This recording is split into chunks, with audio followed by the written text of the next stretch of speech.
Hello students, welcome to Ekcel Academy's YouTube channel. I think all of you are aware that every month ICSI releases something called E-Bulletin. It is available in their website as well, and every E-Bulletin carries a lot of updates related to the CS profession as well as the CS courses. In the same e-bulletin, there is a very interesting part which carries the MCQs, which is prepared especially for the CSEET exams. So in this video, what we have done is we have tried to answer the questions from economic and business environment subject, that is paper number 3, for the month of November and December. So in total, there are 20 questions and they are really interesting, and you might expect few questions to repeat in the upcoming CSEET exam as well. So come, let's start this MCQ series and let's try to solve the 20 questions. Right, let us start with the first question. The first question is, when a small change in price of a product causes a major change in its demand, it is said to be dash. So we know that we study this in the first chapter and it comes under the elasticity of demand, and the answer for this is perfectly elastic demand where the value is equal to infinity. For a small change in the price, the quantity demanded responds in a very big manner. So the answer is D. 1D is the answer. Second question. ABC Limited incurred capital expenditure of rupees 100 crores in setting up of a new plant. The mentioned capital expenditure will be considered for the computation of national income under which of the following methods? Now again, this is a part of that is economic part of economic and business environment chapter. There is no doubt about it. And this comes in the second chapter. While calculating GDP, there are three methods. First one is called the product method. Second is the expenditure method. Third is the income method. In the product method, we focus on the value addition that takes from one stage of production to other stage.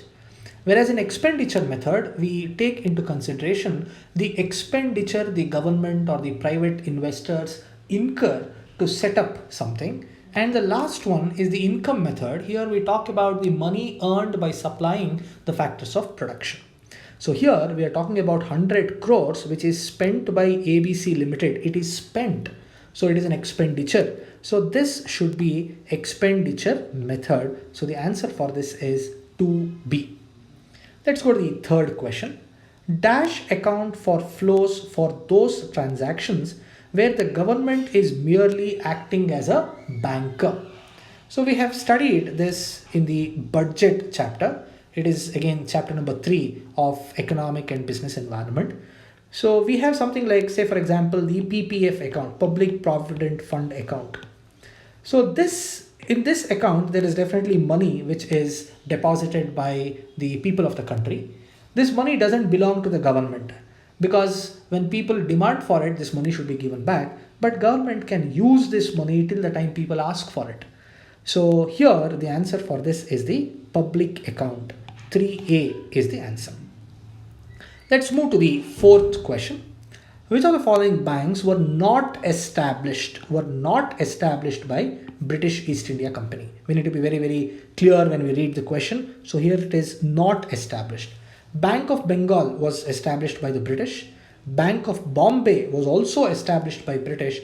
Bank of Madras was also established by British. For the simple reason that Bank of Bengal was in Calcutta, Bank of Bombay was in present day Mumbai, and Bank of Madras was in present day Chennai. All these three are coastal cities. They have harbors, and these were the trade centers those days, and they needed a bank there, so they set it up there. Bank of Baroda was not set up by the British. So the answer is 4D. Let's go to the fifth question. The dash is the difference between the monetary value of export and imports of output in an economy over a certain period of time. So the answer for this is balance of trade. Very important answer for this is balance of trade. Let's go to the sixth question. Which of the following is not the need for having entrepreneurs in India? So we have a chapter on entrepreneurship, and this is a part of the business environment, very important chapter, small chapter, but you can expect some questions from it. So here the question is, which of them is not the need? So why do we need entrepreneurs? Entrepreneurs promote capital formation, yes. They promote balanced regional development, very true. They help in reducing the concentration of economic power, very right. They help in promoting monopoly, no. Monopoly is a situation where there is one player who controls the entire market. But here we are encouraging more number of entrepreneurs. It means that there are more number of players in the market to produce a particular good or a service. So encouraging entrepreneurship will not lead to monopoly. In fact, it goes against the principles of monopoly, which is very, very important. So the answer for this is 6D. Seventh question. If a company is sued over data breach of confidential information, today we are receiving a lot of messages talking about WhatsApp privacy, right? So there are some privacy norms change that has taken place in WhatsApp, and WhatsApp will be sharing the data with Facebook, and all those things is what we are listening and reading in the newspaper. So if that kind of a thing happens with the confidential information by a company, a business may need to change how information is collected and stored. This is covered under which of the following? Political environment, no. Economic environment, no. Social environment, no. So what is left over for us? It is the technological environment. This has got a lot to do with the technology that is used. Consider the following functions. Issuers of security, okay.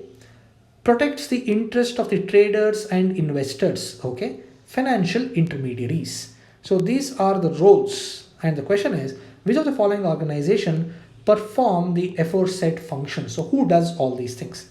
It is not done by Reserve Bank of India, because Reserve Bank of India doesn't issue securities. National Stock Exchange, it is not there to protect the interest and all that. They act as financial intermediaries. Ministry of Finance, definitely not. So these are the functions of Securities and Exchange Board of India, very popularly called SEBI. Ninth question. The central government has constituted National Company Law Tribunal, NCLT, under section 408 of which of the following acts? Income Tax Act, no. Indian Companies Act of 1956, no, it was not established under Companies Act of 1956. Negotiable Instruments Act 1881, definitely not. So the answer for this is Indian Companies Act 2013. So this is the answer. NCLT has been recently established. So this is as per Act 2013. There is Companies Act 2013.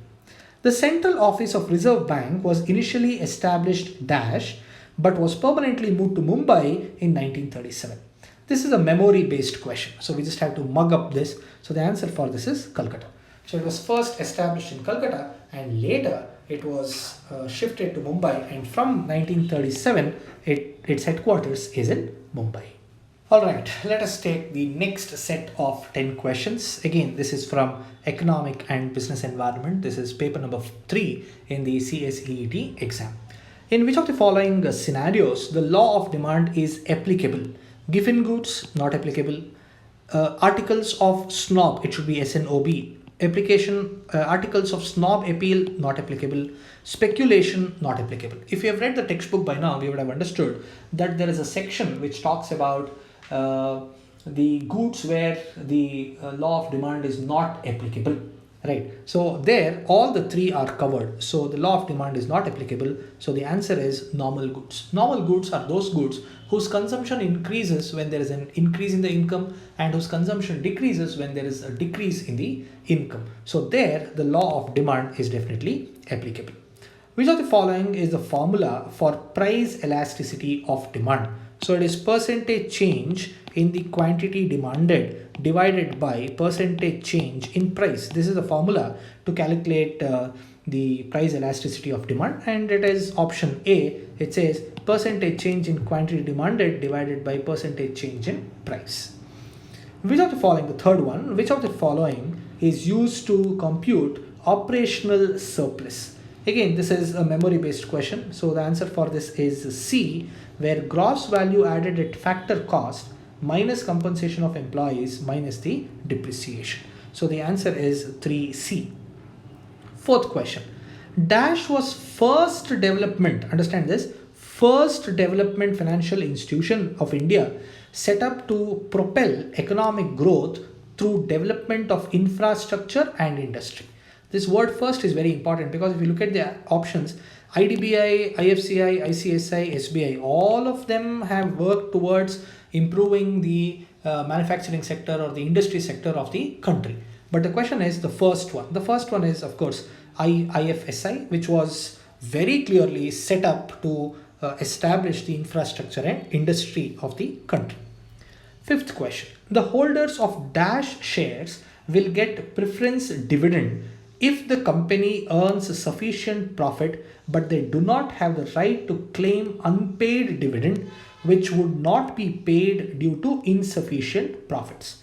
So they are given preference, so they will definitely get, but for unpaid dividend they cannot claim. So the answer for this is non-cumulative preference shares. 5A is the answer. Going ahead, sixth question. With reference to the major items of India's balance of payments, primary income is covered under which of the following heads of balance of payments? So the answer for this is current account. So it is 6C. Dash is an investment by foreign entity and non-residents in Indian securities, including shares, government bonds, corporate bonds, convertible securities, infrastructure securities, etc. So the answer for this is FPI. So it is foreign portfolio investment, 7B. National Skill Development Corporation, NSDC, was set up by Dash as a public-private partnership model. So this was in association with the Ministry of Finance. This is given in the introduction of NSDC. I think you would have read it in the textbook, and the answer is Ministry of Finance. Question number 9. Which of the following is not a bottleneck? Not a bottleneck in entrepreneurial growth. So bottleneck means it will not create a trouble. So what's the answer for this? Insufficient time management, it is definitely a bottleneck. It will trouble the growth of the entrepreneurial venture. Lack of money, definitely is. Too much noise, so lot of talking done, lot of seminars and conferences attended, but real work, core work is not done. So this will also not help the entrepreneurial growth. But if you plan really well and if you have a pragmatic approach, definitely the entrepreneurial venture will be successful. So this, that is option D, is not a bottleneck. So the answer is option D. Last question for us in this series is, Securities and Exchange Board of India is a statutory regulatory body entrusted with the responsibility to regulate the Indian capital markets. So the problem here is the question itself is not asked. It is a statement that is given here. Actually, it should have been Dash. Dash is a statutory regulatory body entrusted with the responsibility to regulate the Indian capital markets, and answer is SEBI, or the Securities Exchange Board of India. So these were the questions which were covered in the E-Bulletin, which is released by ICSI for the month of November and December. Hope this video was of some help to you. If you have any other questions, if you have any queries, you can leave that in the comment section. We shall definitely get back to you with answers. If you have liked the video, please hit the like button, and if you are yet to follow our channel, please do subscribe and do get updates, regular updates related to CS course. Thank you so much.